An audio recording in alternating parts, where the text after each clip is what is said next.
السلام عليكم. اتجوز اللي تعرف تتونس معاه، اللي تحس ان الوقت معاه بيعدي وانت مش عارف بيعدي ازاي. آه،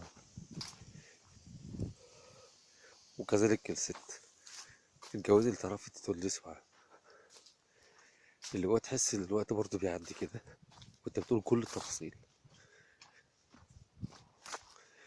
وانت مش دريان بيه.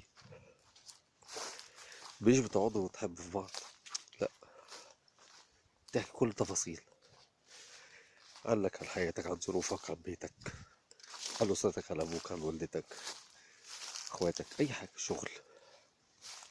وهي كذلك، اللي هو بتعرف تفضفض معاه وانت مش حاسس بالوقت حاجة، ومش حاسس اللي انت بتقوله اللي فيه مشكلة خالص، حتى لو كان فيه عيوب.